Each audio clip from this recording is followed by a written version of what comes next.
यहाँ अगर बात को मैं जोड़ दूं तो एक बात और जोड़ते हुए चलता हूं। अक्सर मैं इस बात को चर्चा करता हूं कि यशोदा कौन है, देवकी कौन है। तो जब हम लोग त्रेता में जाते हैं और भगवान राम जब आते हैं, तो भगवान राम जब आए तो कौशल्या जी के पुत्र बनकर आए, लेकिन सबसे ज्यादा उनका जो दर्शन, जो प्रेम रहा, जो गोद रही जिसमें वो पले और बड़े, वो थी कैकेयी अम्बा की गोद।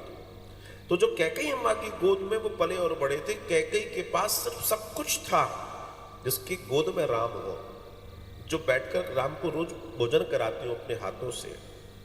राम जिनके बिना जीते नहीं थे, उसके पास सिर्फ एक ही बात थी, वो ये कि काश ये मेरे गर्भ से पैदा हुए होते। एक घटना ये है।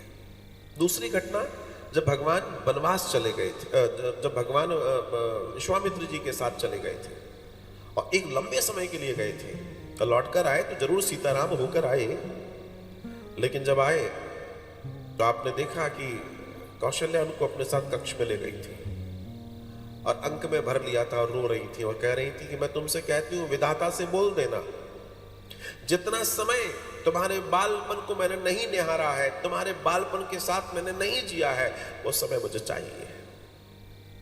किससे कह रही है? भगवान राम से कह रही है। किससे कह देना? विधाता से कह देना, मतलब ब्रह्मा से कह देना। कौशल्या जानती थी ये परमेश्वर है। तो कौशल्या ने मांगा था कि मेरा जो छूटा हुआ, मेरे बच्चे को खिलाने का जो समय है वो मेरा चला गया है, मुझे वो चाहिए। तब भगवान कहते हैं ना चिंता करो, और वही कौशल्या यशोदा होती हैं और वही कैकेयी देवकी होती हैं जिन्हें गर्भ मिला, लेकिन वहां कौशल्या को वो बालपन चाहिए था। दोनों का एक्सचेंज यहां द्वापर में जाकर होता है। बोलो राधे राधे।